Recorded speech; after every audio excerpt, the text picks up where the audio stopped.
We haven't been out socially much, except for a few outside dinners with Jamie and Tom, Stephanie and Victor, and a few other friends. Brian sees his Tivoli running club every few days, but I work Monday to Friday in the converted goat shed. The only people during the week I see are the two different mail carriers and the UPS guy. Well, and Nora, but she's not really a person. I'm definitely on the phone and Zoom a lot. My book is out, and it's put me reconnected to people from decades ago, which is fun, but even video is not the same as meeting people up for breakfast or after work.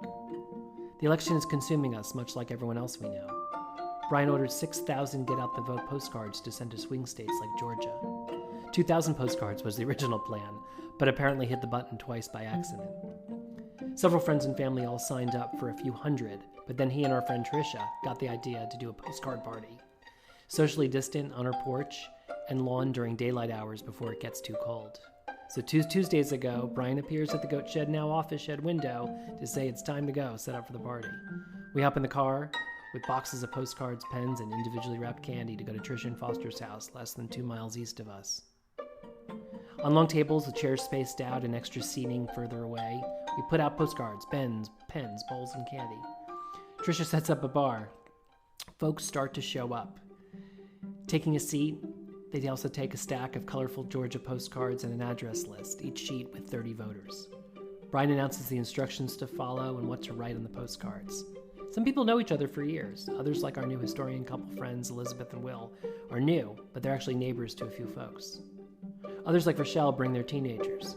Susie brings a homemade piñata of our feckless leader and hangs it up on a tree for later. I don't know the guy across from me, but since we clearly have the same political view, we easily compete for wisecracks in the same spirit. Aside from the masks, the one eye on the sunset, and the pressure of the end of the world, the laughter, conversation, and fun, it's almost normal. Trish and Foster are really masters of bringing people together. It seems like a century ago that we were at their legendary holiday party, where it felt like the entire town showed up. Or the movie night in their big barn to support the local movie house with Mary Stuart Masterson. They make it seem effortless, but we know it's not. Just before dusk at the postcard party, a group of us head down to the tree, where Brian swings a bat at Susie's piñata. And just as he breaks the orange-head creature's bum to let even more candy fall out, it hits me. I feel something that I've been missing since March, and something Brian and I have been craving to find since we moved up here 5 years ago. Community.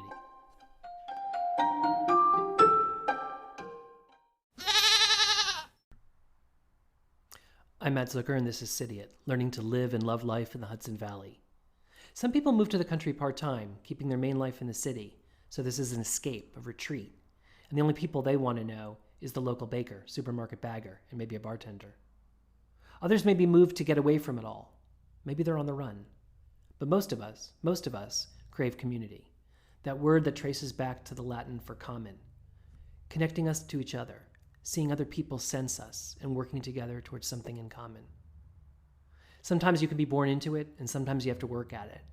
Making friends our first year wasn't easy, but we did figure out some tricks. You've heard me talk about that in episode 4. We joined a lot of stuff. We went to everything. I did a performance of Cidiot at the porch at Murray's. I naively thought afterwards there would be 1,000 dinner invitations. There weren't. But I did get a compliment from someone who was local who said that I made outsiders seem far less arrogant and less douchey. That's something. After an urgent commercial message, we'll talk about the 5 kinds of community.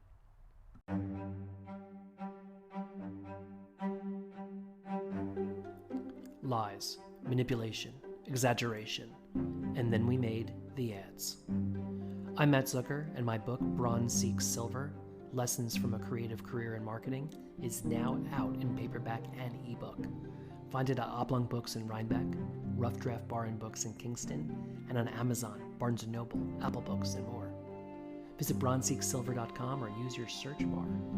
Marketer Stephanie Fireman said it was either the funniest business book she's ever read or the businessiest funny book. And Nancy Hill, former CEO and president of the American Association of Ad Agencies, called it genuine and funny. Bronze Seeks Silver. Hope you get a copy and a kick out of it. Resumes have stories.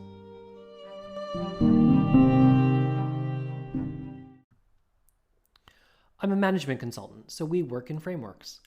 With a bit of research, a bit of intuitive guesswork, and a convenient list from online community builder Richard Millington, there seems to be 5 different kinds of community: interest, action, place, practice, and circumstance. Let's start with interest. Communities of people who share the same interest or passion. Brian's in the Tivoli Running Club. My mom's in a bridge club and helps run a public affairs series. My in-laws golf. Goodreads is great for book lovers because you can easily recommend books. There's crafts like knitting. Travel groups. Do not get me started on Peloton. Cody might be a hot, engaging instructor, but I'm sorry, I'm not calling that a community. But that's the first one, communities of interest. The second is action. These are communities of people trying to bring about change. Politics is the easy one here. But I would say that there's many nonprofits too, or even ad hoc communities brought together by, say, a boycott, maybe curing a disease, shop small business effort. Brian and I, for example, joined a solar farm. There hasn't been a solar picnic, but I wear the t-shirt and I'd probably go to an event if there is one. The third type is place. Communities of people brought together by geographic boundaries. I've talked about place in the July 4th episode. Last episode was all about Hardscrabble Day with that great interview with Elizabeth Tatum. This Wednesday, Brian and I are attending Historic Red Hook's annual meeting. Every town has its sense of community, often shepherded by a government or a set of borders. I'd say France is the ultimate place community. I mean, nobody loves being French or speaking French or talking about which town you're from, like folks that are from France. So that's the third type, place. Fourth would be a community of practice. Now, these are groups of people in the same profession who undertake the same activities. So this might be a business guild, an association, an organization, or like maybe the publishing groups that I've joined since putting out my book. If you know the social platform Reddit, you know how those communities are very, very specific, very active, and highly self-regulated. It's easy to get upvoted or banned depending on how you participate and if you follow the rules. A lot of companies like to say employees are part of a family. I've never liked that because families don't hire, fire, and pay you, well, unless you need a loan. But they are communities that by practice. We can be incredibly diverse in our place, background, and personal goals, but what we do every day professionally, from the hard work to the laughs and love on a team, that bind us together. That's a community of practice. The fifth type of community is circumstance. So this would include communities brought together by external events or situations. I mean, you don't always choose, it's chosen for you. So like many times towns hit by COVID, folks up here responded by creating Red Hook Response to help people get food and support to those who needed it. Another community of circumstance would be people with children.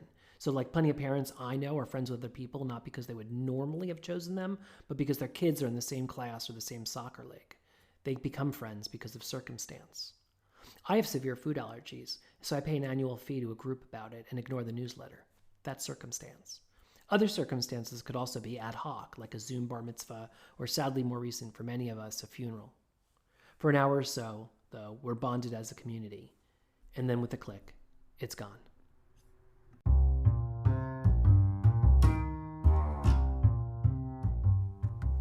I have big plans for community.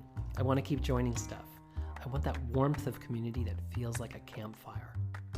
On my bucket list is a community event, which I keep telling everyone I want to do. And I think I just got Trisha Reed interested, which means it might actually happen. I want to do a community table reading of Grease, the musical. That's right, a table reading of Grease. I fantasize about it in a barn or in a field, with people tapping in and out of their favorite characters. Naturally, I'd be Sandy or maybe Zuko. If it works, it could become a series of table readings. Other ensemble shows follow. Our Town, Noises Off, Romeo and Juliet. That'd be community, right? That's hilarious. Saturday night, Brian and I were invited over to Greek Farm nearby for a casual bonfire. It was too windy for the fire, but the group was a bunch of folks new to the area, newer than us. And it was kind of a community of place, practice, and circumstance. I met 2 brokers from upstate real estate and some marketers and writers too. Luckily, I was wearing my Cidiot sweatshirt, so they might even be listening to this. Welcome.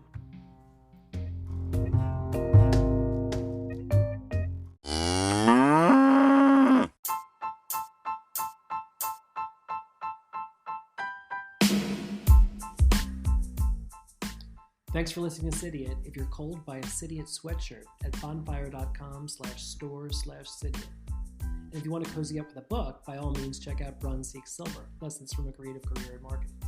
It's available at Oblong Box and Rhinebeck. Rough Draft in Kingston, and on Amazon, Barnes & Noble, Apple Books, and more. Visit bronzeseatsilver.com for links.